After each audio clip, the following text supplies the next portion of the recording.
All right, hello everybody. If you would just shoot me a message if you're on here and you can hear me. That way we make sure we're ready to rock.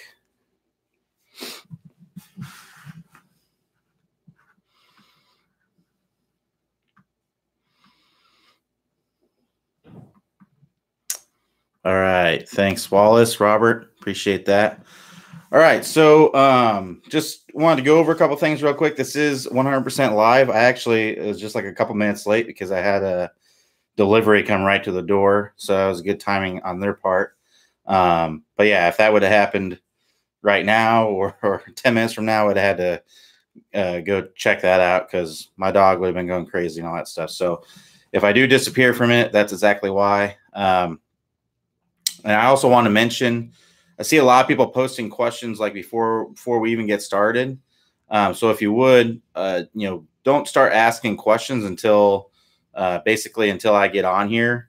And the reason for that is I want to make sure that I'm answering questions for people that are here.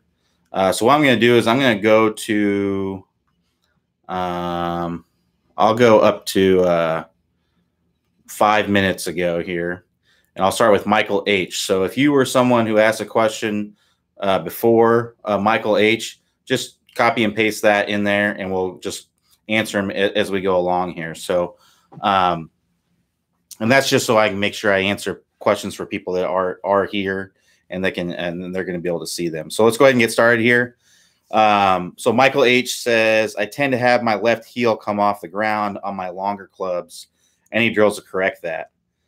I'm assuming you're right-handed. I'm not sure why you'd want to correct that. That's absolutely fine. There's no issue with bringing the left heel off the ground. In fact, it can actually help you to get distance. That's something that we teach in our distance master class, and in our clinics, we actually instruct people to get their left heel off the ground. And the reason for that is if I do a little demonstration here, if I got the club here, if I have a little bit of a restriction on my hips here, and I can't rotate as much as I want to, lifting that left heel off the ground, angle this down just a little more. If I lift this left heel off the ground, it can help me to rotate my hips more. That's going to allow me to rotate my shoulders more. And that's going to allow me to have more time and space to create speed. And I'll be able to create more club head speed doing that. So I would actually not worry about that at all. That is actually a good thing. That's going to help you to get club head speed. I mean, there's lots of pros out there that do it. Current people, Bubba Watson, Jack Nicklaus did it. So absolutely nothing wrong with doing that. So it's not something I would spend any time on trying to correct for sure. All right. So Pierce says, sorry, grandson. Have to take care of grandson. Okay, no worries. You can join us next time. That's cool. John S. says, with a fairway wood or hybrid, where exactly on the face should the ball be struck? Directly in the bullseye center or slightly below in order to get the proper strike and take my divot inches in front of the ball. So I actually have a hybrid here. I mean, really, dead center is going to be good. So if we're looking, I got a hybrid face here. I mean, dead center is going to be for maximum efficiency of strike. That's going to be pretty darn good. Now, one thing to think about is a little bit higher on the face can help you get a little bit higher of a launch. So it's you can't really tell by looking at it, but hybrids, fairway woods, drivers, they all have domed faces. So what that means, if we're looking at it from this angle, it's domed. It's a little hard to see to the naked eye, but it is domed. So what happens is, let's say this is an 18-degree hybrid. That's 18 degrees at the dead center of the club face. So a little bit higher on the face is going to be a little bit more loft. A little bit lower on the face is going to be a little bit less loft. So you can get a little bit better, higher launch if you get a little bit higher on the face. And it's also going to reduce the spin because of something called gear effect. So if I grab a golf ball here, if I hit the ball a little bit higher on the face, which it's hard to do on, I mean, you're only going to be able to go a little bit higher on the face with a hybrid because the faces are so shallow, or with a fairway wood.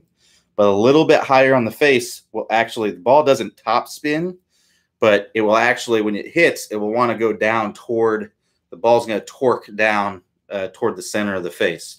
So it's going to reduce the amount of backspin, and it's going to help the ball carry further. And if you get a higher launch, it'll also launch further as well.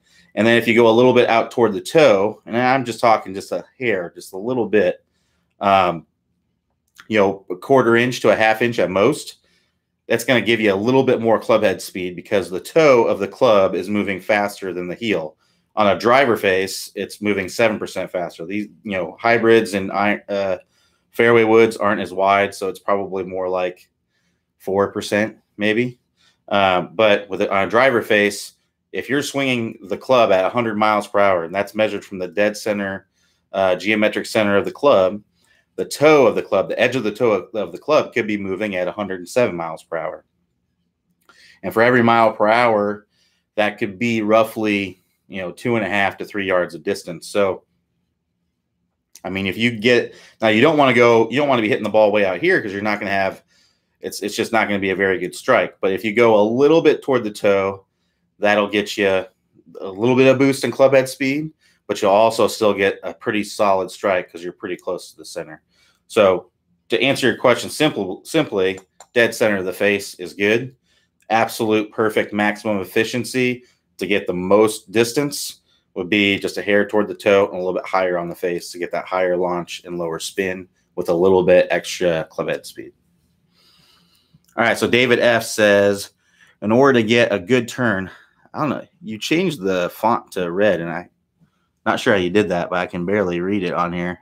In order to get a good turn on backswing, I bring the club inside. Any issue you see? So, you know, a lot of people, they get kind of obsessed with the takeaway a little bit and bringing the club inside or outside or things like that.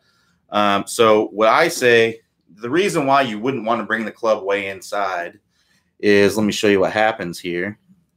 If you bring the club way inside, like you bring the club in way inside like this, what's going to happen, a lot of times you bring it up and in the downswing, your momentum is going this way. So then you want to swing over the top. And if you bring the club up on plane, now that club, there's no really momentum going in any direction that would cause you to come over the top or too far underneath.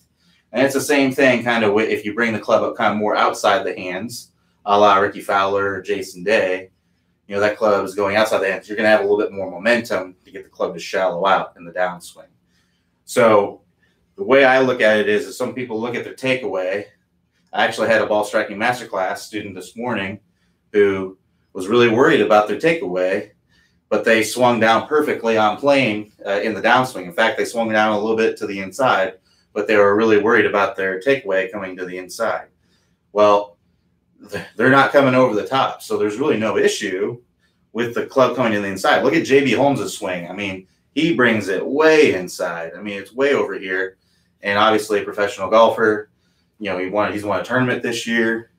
He's won a lot of tournaments, you know, he's been in contention in a lot of majors, you know, excellent golfer, shallows out the club really, really nicely. So the only thing I would say about the takeaway, bringing it inside, outside of your hands, is you just want to make sure, whatever way bringing the club back gets you in a proper position in the downswing, that's the way you should do it. Now, I'm not saying bringing the club inside or outside the hands won't help you changing that. What I'm saying is that you got to realize the reason why you're doing it. Every time, anything you do with your technique, anything you do to change your technique, it has to be to improve what's happening at impact. That's really the most important thing. So when you're talking about top speed golf system, you know, we're trying to get in a stable fluid spine here. That's to help you so you're not moving around everywhere, so you can get this club, the center of the face, on the golf ball more often. Because if you're moving all over the place, it's really, really hard to hit it solid. It's also, if you're vertical, you're going to swing over the top typically, and you're going to have a hard time making contact. You're going to hit a lot of slices and pulls and things like that. So you want to get angled away so that you can swing that club from the inside. I mean, I can go through the whole system, but that's basically everything you do with your technique, it has to be to improve what's happening at impact. It's so easy because we've all gotten the magazines, and we all know things that aren't supposed to be good, like across the line and all those things. And we just hear that they're bad, but we don't understand exactly why they're bad. So it's really, really important to know, okay, if I'm going across the line, why is that an issue? Why is that a problem? So you have to look at what happens at impact that makes it an issue. So hopefully that makes sense. So I would look at, if you're bringing the club inside, is it clear that there's momentum moving in this direction and causing you to come over the top? Or are you bringing the club inside and you're still shallowing it out nicely, which was the case with the ball striking masterclass student this morning. All right. James M says, I had to leave the last time. I asked about where do you turn your hands at the bottom of the downswing. Not really sure. So if you're talking about squaring up the face early, I think that might be what he means. So basically, I mean, if you're talking about where your hands are starting to turn to the left, when you talk about turning the corner, that's typically happening about when the hands are, let me angle this down. So if I look at it from this angle, I'm coming down, my hands are going to the right, which is this way. My hands are going to the right, and then they're starting to move to the left. Well, that's happening about when the hands are getting about right here. They're reaching about their lowest point in front of the trail leg, and then from there, they're starting to turn the other way. So I'm not sure if that's exactly what you're asking or not.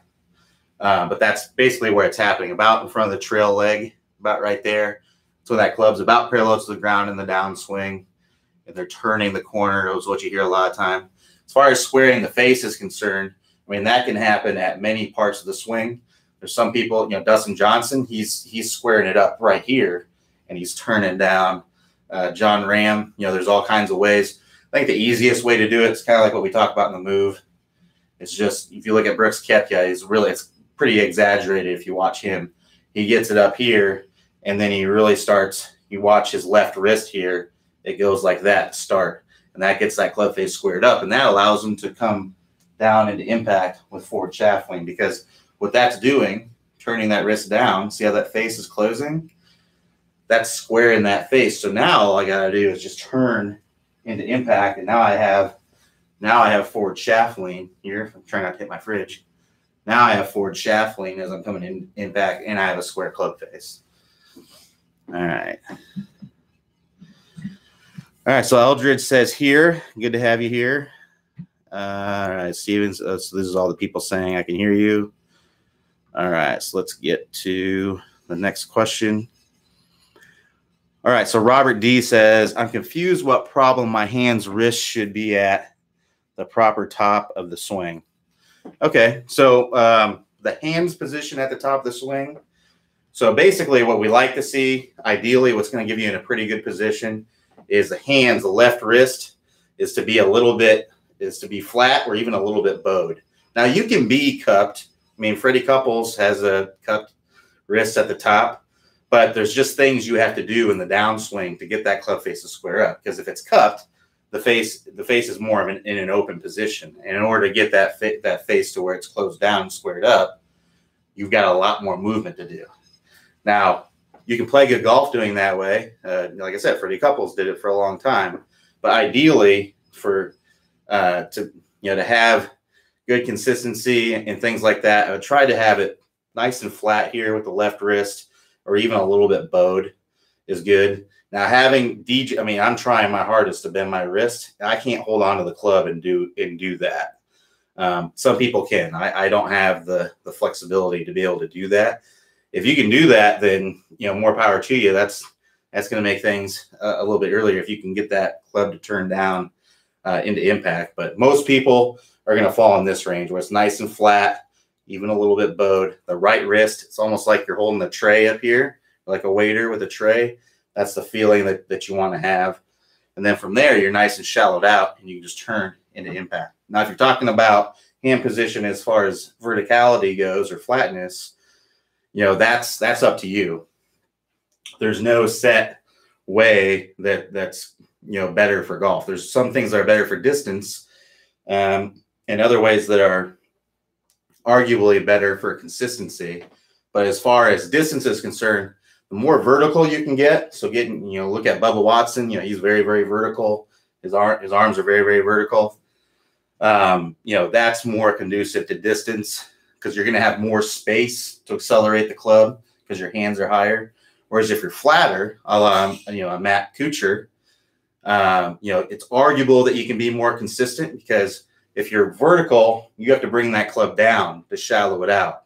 You have to kind of reroute it on the plane. Whereas if you're kind of flat, you're already on plane for the most part. And there's really no shallowing that you have to do, but you don't have the space to create distance. You're never going to see Matt Kuchar winning a long drive contest just because he just doesn't have the space to be able to do that. But, Matt Kuchar's bank account, I'm sure, is pretty good. So, you can play pretty darn good golf doing that. It helps to be tall and lanky like Matt Kuchar is. But, if you're a guy that's really, really searching for distance, I would be, which most people are and should be, then I would be looking at getting a little bit more vertical. But there's also a happy medium. You look at guys like Adam Scott, Roy McIlroy, Tiger Woods. Those guys, they're all kind of a happy medium, like in between getting very vertical and flat. So it's just about, finding the right fit that works for you.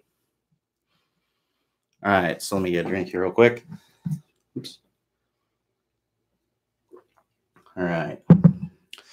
I did spill there, so I'm going to clean that up real quick. All right, so Patrick says, Clay mentioned in the distance clinic, I was releasing all my energy at the top. Okay.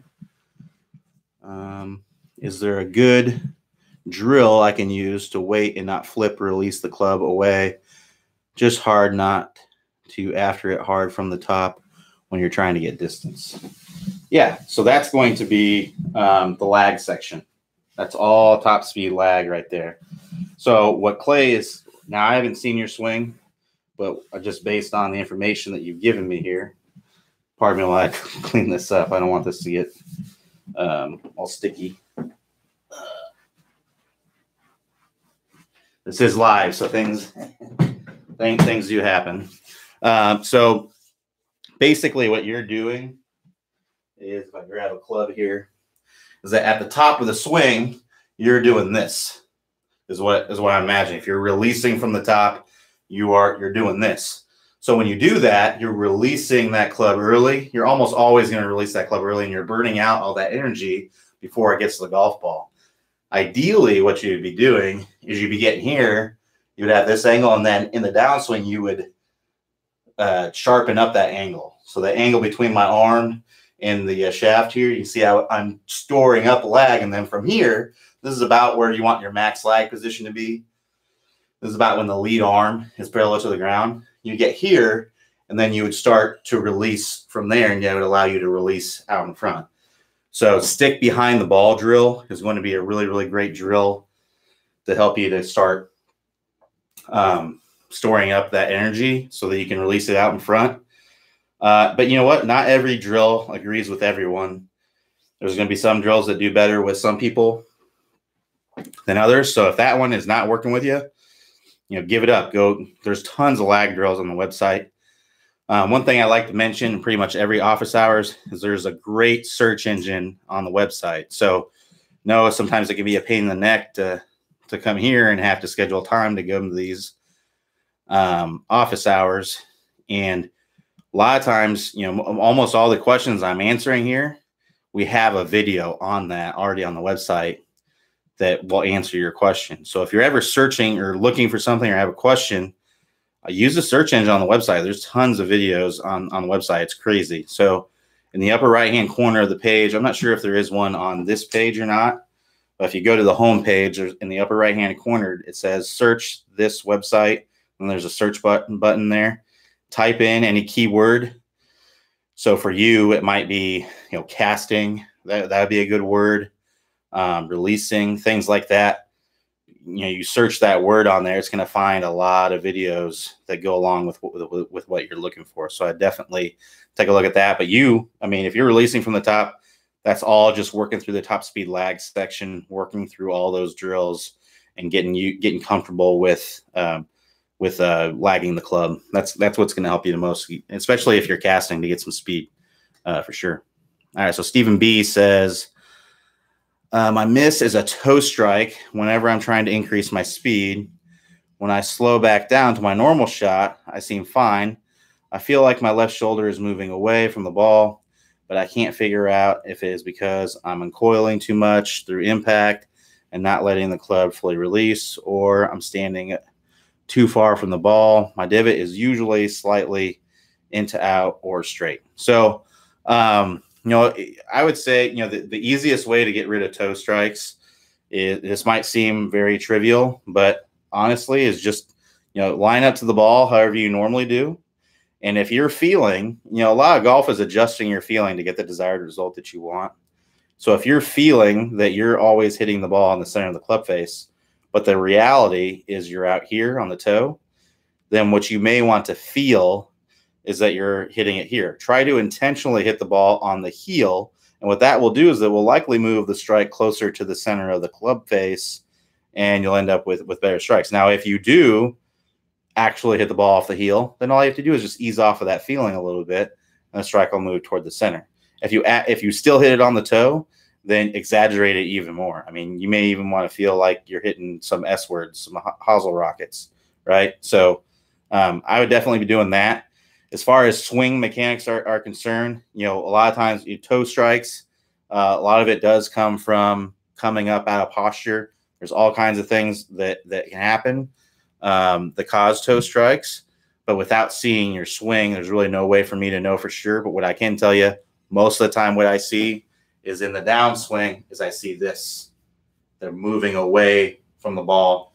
They're coming up out of their posture, and then that's moving, the center of the face away from the ball, and you end up with the toe strike. So early extension, that may be one. A lot of times people have early extension because they are coming down steep, because when you come down steep, you have to stand up to shallow out the club late. So if you shallow out the club, now you can stay in your posture and turn into the ball. So I look at both of those things. I would do that first, is just try to hit the ball off the heel. I know it seems trivial, but it works, I'm telling you. And then the other piece is looking to see if you're steep or shallow or not. And if you're coming down steep, it's going to be the move section. You're going to want to move through there and do that. And all these, you just go to the instruction tab and go to the Top Speed Golf System or Vault categories. There's all kinds of things on here that you can go and take a look at. But if you go to the home page, you scroll down, you'll have all the courses there. You'll see all the courses that I'm talking about for you to work through. So I definitely take a look at that. All right, so Stephen B says, so whatever is happening is clearly happening before the impact. So this was add on to the last one. So whatever is happening is clearly happening at impact.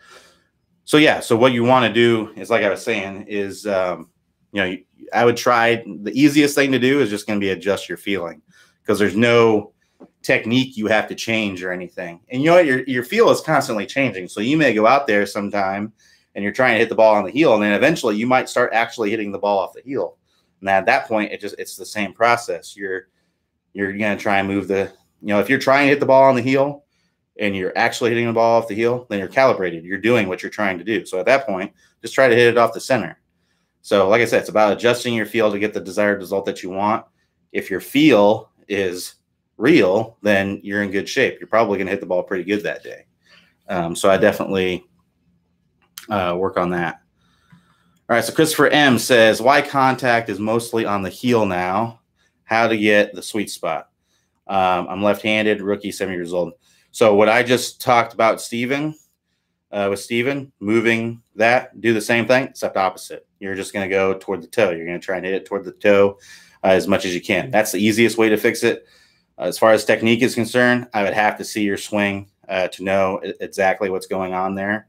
But the same thing can happen when you have early extension. What can also happen is your backside is moving toward the golf ball, so that can cause heel strikes as well. So that moves you when you have if your butt's moving toward the ball, so here I am at address, right? So you see my backside's like on the edge of this vent here. And then as I'm going up to the top, my backside's staying on that vent. That's ideally where I'd be. And when you see pros, they kind of squat down into it. The backside stays on that, and they rotate into impact. What you see with a lot of amateurs is you see, as they're coming down, you see this. The butt moves toward the ball, and now that takes away the space I have for the hands to move through, and that you can get some shanks and some heel strikes from that. So that's the most common thing that I see. So in that case, I would look at, search the word shank on the website. Lots of drills and videos there to work on that.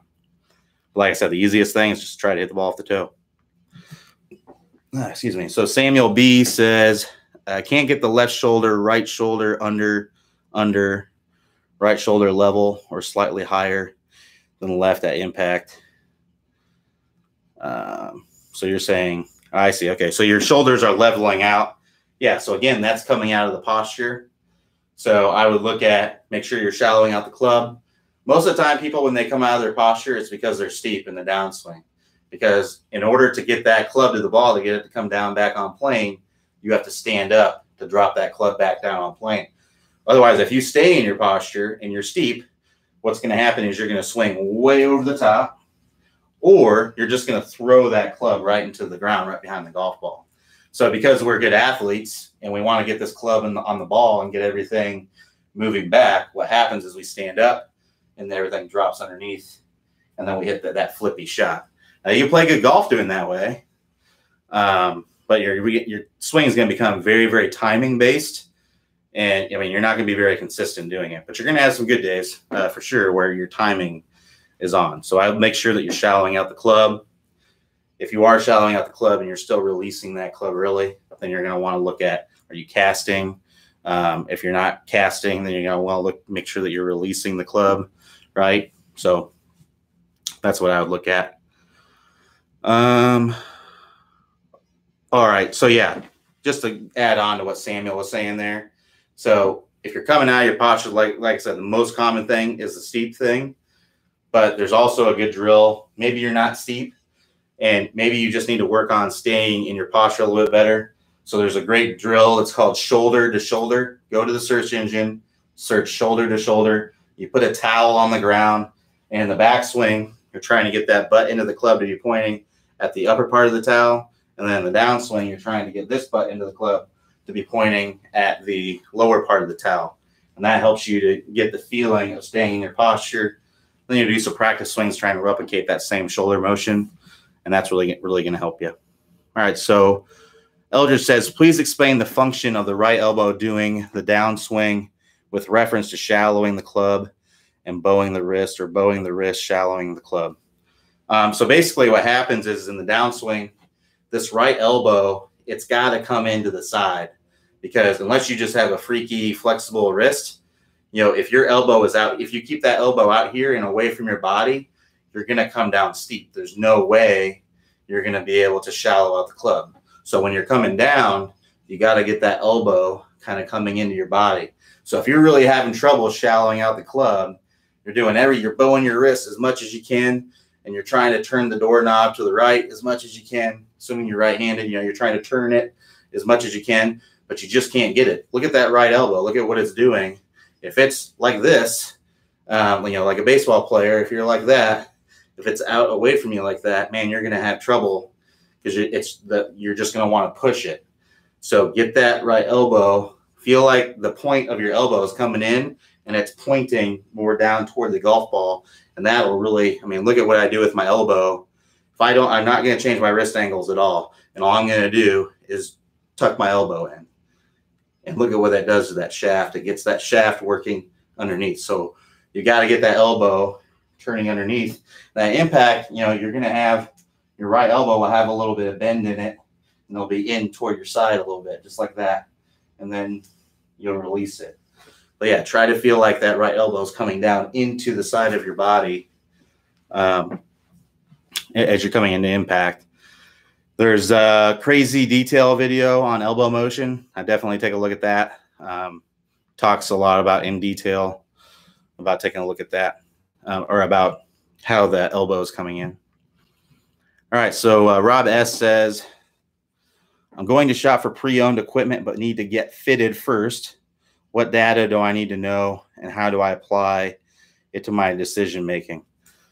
Well, really, I mean, there really isn't anything you need to know. I would say just go to a reputable club fitter, and they'll get you set up in the right clubs.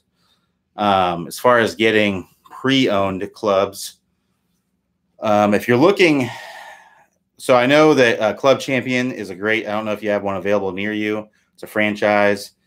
They will fit you into clubs. They will give you the specs and everything that you need. But all you're paying is for a fitting. You don't have to buy clubs from them. So if you're looking to buy pre-owned clubs, I mean, they're going to try to sell you new clubs. If you're looking to buy pre-owned clubs, I would say, go to a reputable fitter, just pay for the fitting, and then have them give you your specs, and then you can go and try to find some pre-owned clubs that fit the specs. That's one way of going about it. I know Club Champion will do that. If you don't have a Club Champion near you, I'm not sure if you're in the United States or not, but Golf Digest releases top club fitters in the country. It's like top 100 or top 50 or something like that. And I know I can't speak for every single one of them that they put on there, but ones that I have seen on there, I know are reputable club fitters. So, and always word of mouth is good. Ask around, ask people near you that, where they went to get fitted for clubs, and see if they'll do it. Cause there's some people that just serve a certain brand. So there might be somebody that just does Titleist only or Ping only, or, I would try to avoid those, because then you'll be stuck with whatever brand it is that they have. I mean, you'll be able to get into something, but if you don't like that brand of clubs, you have to like the clubs, right? So I would just go somewhere that if you're looking for pre-owned, just go somewhere that gets you a fitting, and then they'll just kind of give you the numbers, and then you can go out and try to find it. James Q says, still having trouble taking divot even when I hit the ball first. So what's likely happening there, if you're having trouble taking a divot, it's most likely because you're coming down steep in the downswing. That's what I see most of the time. So when you come down steep in the downswing, what I mean by that is the shaft is more like this, pointed almost straight down or vertical, or it's like that even. But we want to get this club to where we're coming down to this point that it's pointing at or outside the golf ball. It's shallowed out. So if it's in this position, what we typically do is we kind of stand up and we flip the club. So when you're flipping the club, when you're not getting, so here's getting forward shaft lean, you're hitting down into the ball. When you're flipping the club, so no forward shaft lean, you basically have to pick the ball off the turf. So the club will come down, it will reach its low point about where the golf ball is, and you just sweep it up off the turf. So the only way for you to take a divot, if you're coming in really, really shallow into impact, is if you hit behind the golf ball. So when you're hitting ball first contact, you're coming in super shallow, you're coming in very, very level with the turf because you're flipping. Well, that's coming from not shallowing out the club. You have to shallow out the club late. So I would take a look, go to the move section, take a look, see if you're shallowing out the club. And if you're not, you may just be, you could be shallowing out the club and you're just releasing early. So I would just try to work on that release, try to get that club releasing more out in front. And that's going to help you to get those divots that you're looking for. All right, let me get a drink here real quick. All right, so Cheryl says, I started slicing the driver, looked at video to stop slice, but now seemed to top the driver, and I'm not sure why. Seems I try to correct something and get some other problem. Any advice, please?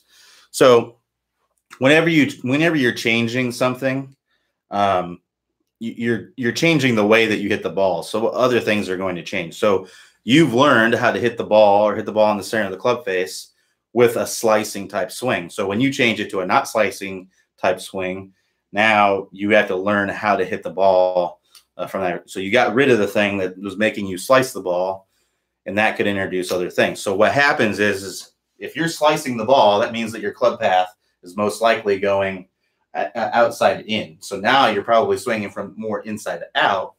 And when you swing from more inside to out, the low point of that club actually becomes earlier.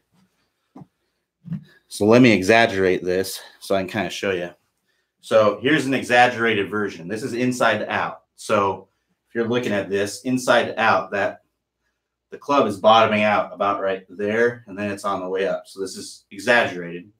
And now if I'm over the top, I'm this way. Now look where the club's bottoming out. It's bottoming out over here. So when you're swinging more into out versus more over the top, that moves the low point of the club. So that's the club coming down and then back up. That moves that back.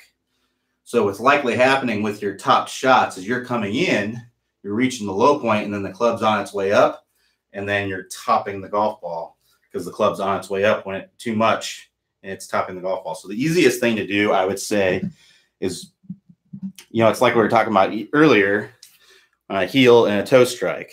So adjust your feeling to get the desired result that you want. If you're hitting it on the bottom of the face, try to hit it on the top of the face and see if that gets that strike to move lower on the face, more in the sweet spot. That'd be the first thing I would look at. It could be also that you're flipping. So if you flip through impact, that's going to release the club early, and the club's going to be on its way up. So I would make sure that you're shallowing out the club and getting that club to release more out in front. So I look at the move section. That's going to be a good one. And there's also lots of videos on the website. Search topping drives. There'll be some good ones in there that kind of go into more detail with drills.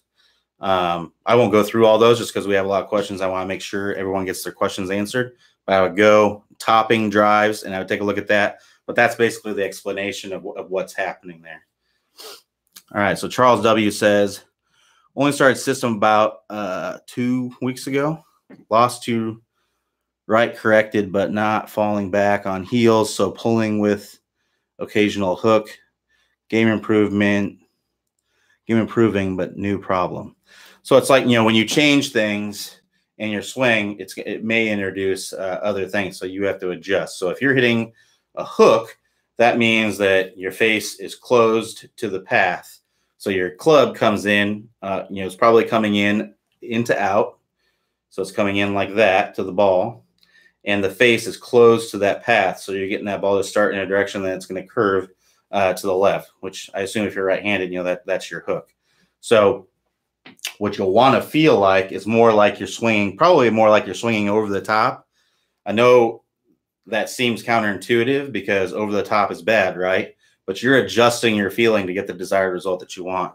So if right now you're swinging too much from the inside, that ball's hooking. So you're going to need to feel like you're coming over the top. Now, in reality, hopefully you don't come over the top. And if you do, all you have to do is ease off of that. But in reality, hopefully that gets the club coming down more on plane, and that's going to help you hit better shots. But it's better to exaggerate something. So if you exaggerate and over the top and you actually hit over the top, then all you have to do is just ease off of that closer to what you were doing before. So just ease off of that. Okay, now I'm going to feel like I'm a little less over the top, but still kind of over the top. And then you may get that that plane that you're wanting. So that's what I would go out there and try to do. Try to feel like you're swinging over the top. By over the top, I mean the club head's coming down more outside the hands, whereas this would be swinging from the inside. This would be over the top, swinging over the hands.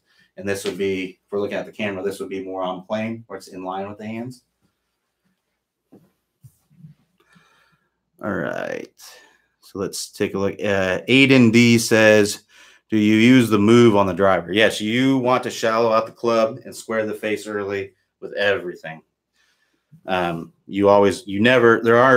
aren't any real situations where you want to hit it steep. The only time you would really want to hit down and steep into the ball is if you're in some really, really thick rough and that ball was buried in there and you were just trying to chop it out of there. That'd be about the only time you'd want to come down steep.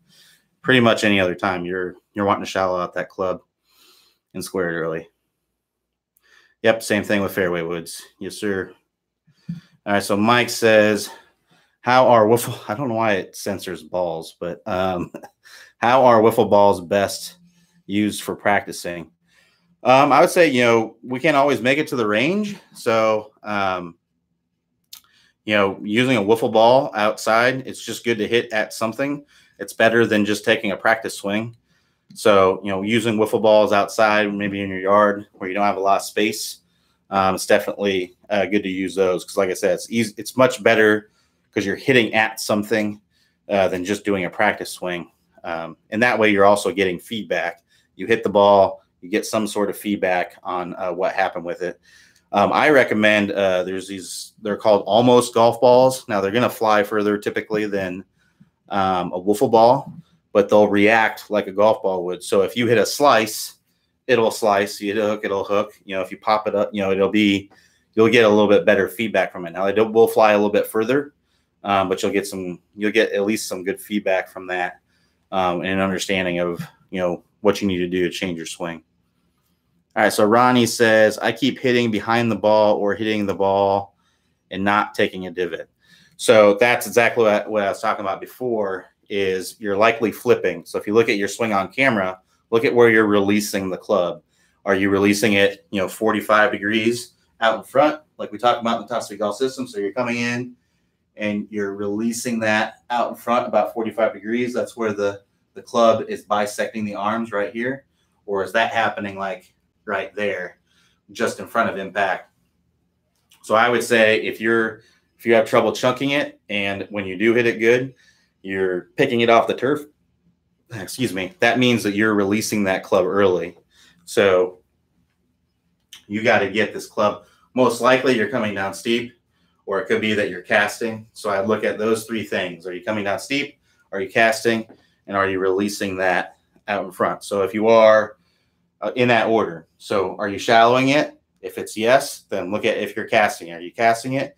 If you're not casting it, then it's got to be how you're releasing the club. So you're most likely, with this trail hand here, pushing that club through to try and get extra speed, to help the ball up in the air. It could be, any of those things. So you just got to look at those three things and work on them. But that's what's going to help you to get the divot and get rid of the chunk shots. Because basically the only way, if you're flipping the club, the only way to take a divot is if you hit behind the golf ball, because the club is coming in level with the ground. It's coming in like this. So in order to get a divot, you have to hit behind the ball as it's coming through there. Whereas if you have forward shaft lane, you're coming in and you're hitting that ball first, and you're hitting down and through the ball, and it's releasing. All right. So Wallace says, how do I delay the downswing? I don't know that you'd want to delay the downswing. Pretty much what you want to do is you want to be generating lag and then releasing it as hard as you can. And you can do that if you are shallowing out the club, if you're generating lag, and if you're releasing that club out in front. So it's not a delay. I know it's an optical illusion. It looks like, I think people think that because on camera, when you look at pros or you look at Clay or anybody who's a great ball striker and you watch their swing, it looks like they're delaying something. In reality, they're not. They're building up, they're generating this lag. And then from this point, which usually happens when the lead arm is parallel to the ground, from this point, they're starting to release the club. So if you get here, you look at about any pro, they're going to have an angle like this, right?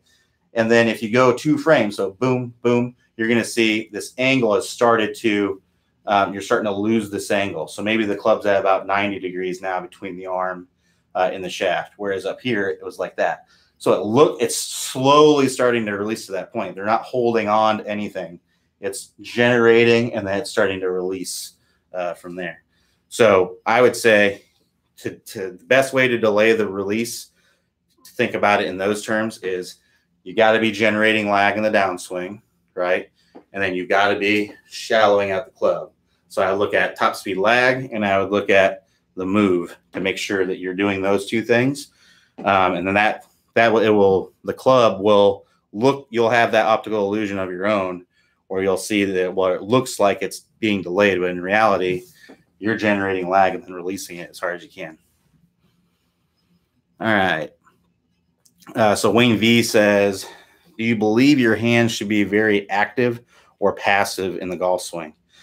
So this is one of those questions where it really depends on the individual. Some people are going to feel like they're going as hard as they can with their hands, and then some people are going to need to feel like they're very passive with the hand because they do this too much. So it really depends on the player. I would say for most players, because they push and cast the club. If you're someone who pushes and uses this right hand or the trail hand to really cast the club, you're probably going to need to feel like you're very, very passive. But it's everyone's feel is a little bit different. So what Jack Nicklaus is feeling, he's feeling like he's ripping the grip off the club and he's firing as hard as he can at impact. But if I told an amateur to do that, they would someone who's casting the club, if I told them to do that, they would do this and they would release the club early. So it's all about, look on camera, see are you releasing that club early? And if you are, then you probably need to feel more passive because you're just using too much upper body in the swing. Whereas if you're getting this club to release out in front, I would try to feel like you're going as hard as you can and see if you can get a little bit more speed from that. All right, so let me get a drink here. John S. says, my irons are 20 years old. What should I realistically expect from a new set? I'd say, not really much.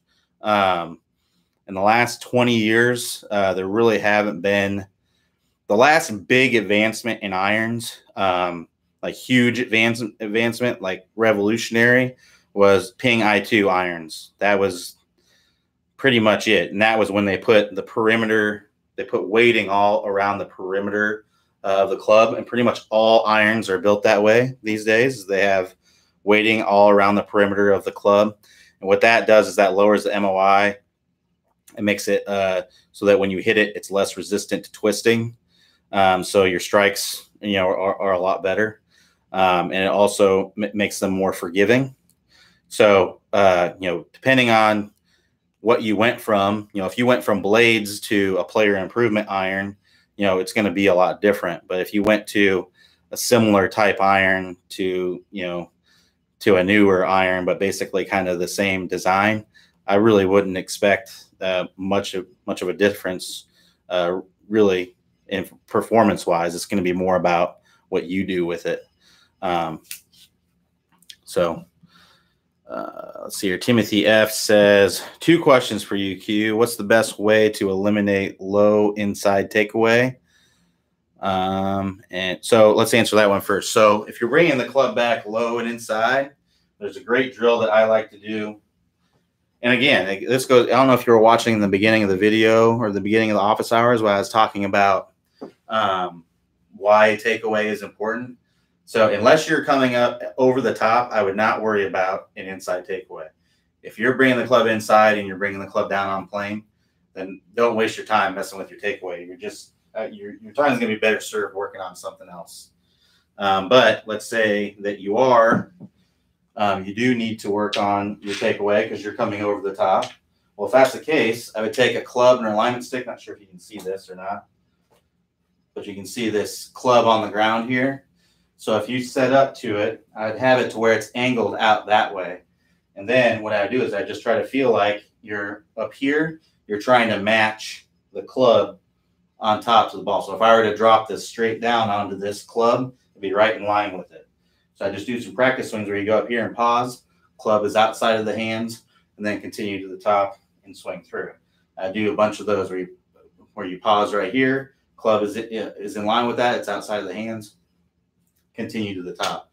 Once you understand the movement that you're trying to create there, now do some slow fluid practice swings where you're doing the same thing. Don't use a ball yet, just slow fluid practice swings, doing the same thing, build up the speed. Once you get up to full speed with it, then add the golf ball.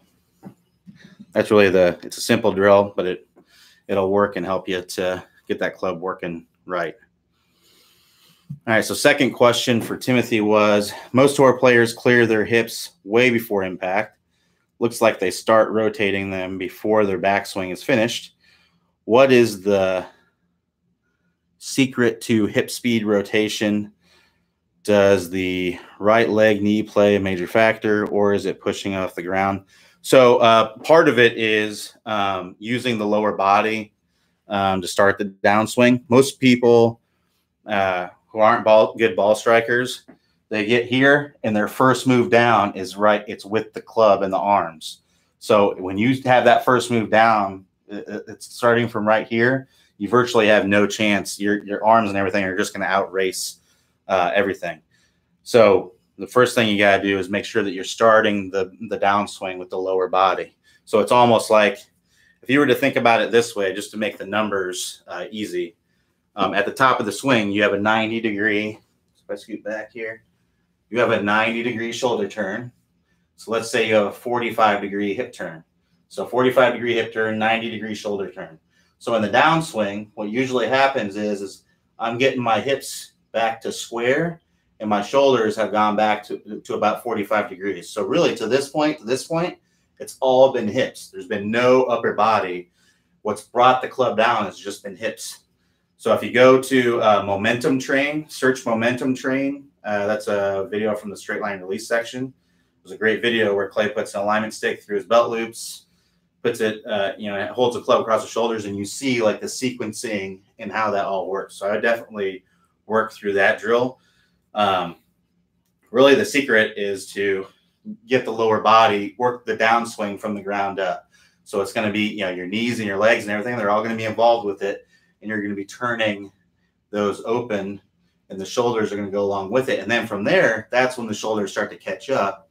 And then at impact here, then the hips are about 45 degrees open. The shoulders are just slightly open. So if you're looking from this angle, I'm coming down, I'm getting my hips are about 45 degrees open. My shoulders are going to be squared and slightly open. You'll see a lot of pros are going to be 10 to 12 degrees open with the shoulders. So by that, I mean pointing a little bit, if they're right-handed, a little bit left of the target, and about that much. And then in the straight line release, everything's pointing out in front. So the hips, the shoulders, the arms, the hands, the club, everything's releasing out in front, about 45 degrees out in front. So I go to that Momentum Train video and take a look at that. I think that would really help you understand exactly the feelings you should have there. All right, so Serge says, for whatever reasons, starting the downswing from the ground up, so he's right on subject here. I'm having a hard time with that. It's decelerating to accelerate, a good idea to work on that. So I'm not sure exactly what you mean there, but the best drill for this is going to be the step drill to get the good feeling of it, of what you're trying to do. And with this step drill, what you're going to do is, and I would search downswing, and I believe it's the second or third video, how to start the downswing. I would take a look at that video. In that video, Clay does a step drill. So what you do in this step drill is you set up. So if this, the end of this club, you can't really see that, but the ball is going to be out here. Okay.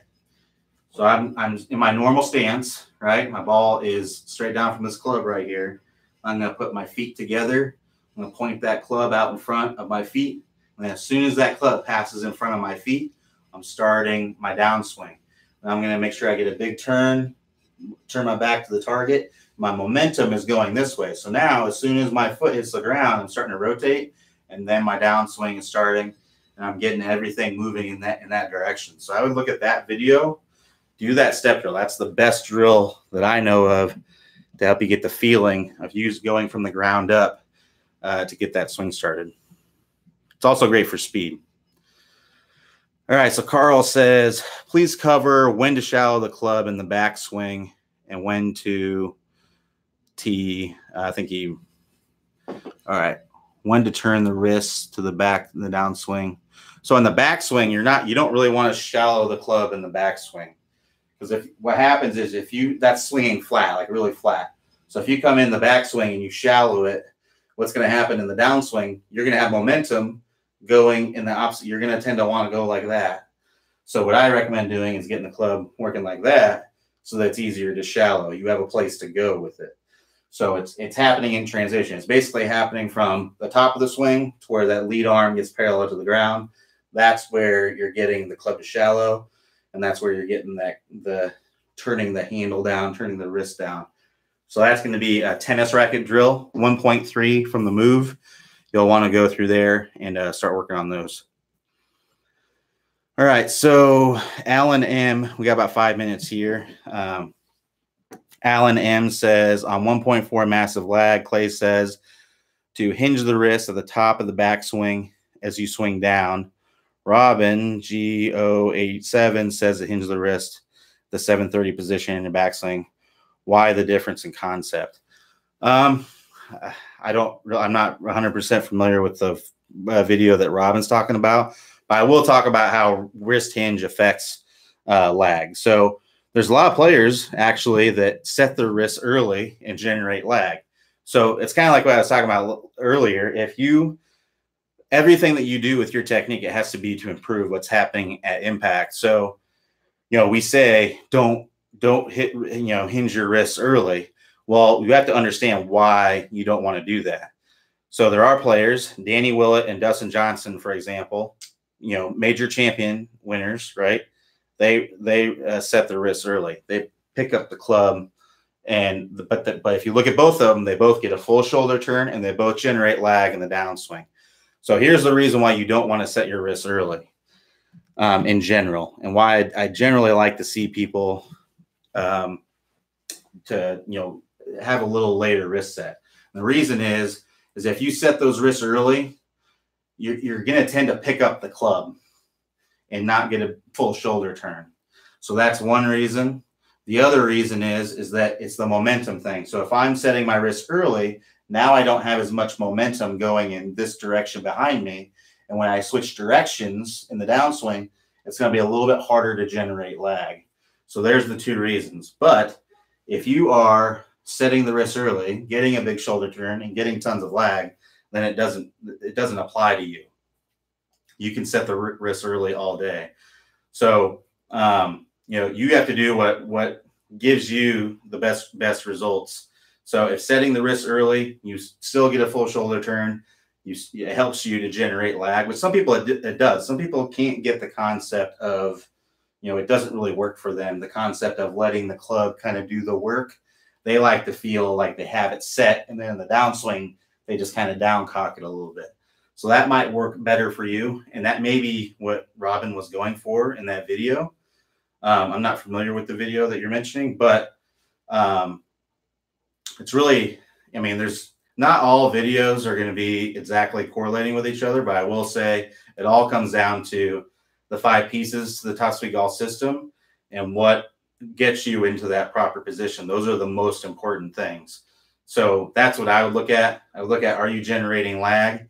If you're setting the wrists early, I'd try setting them a little bit later. Try to use the weight of the club to generate lag for you in the downswing. So hopefully that helped you out. I'm going to do probably one more question here. We got about a couple minutes left.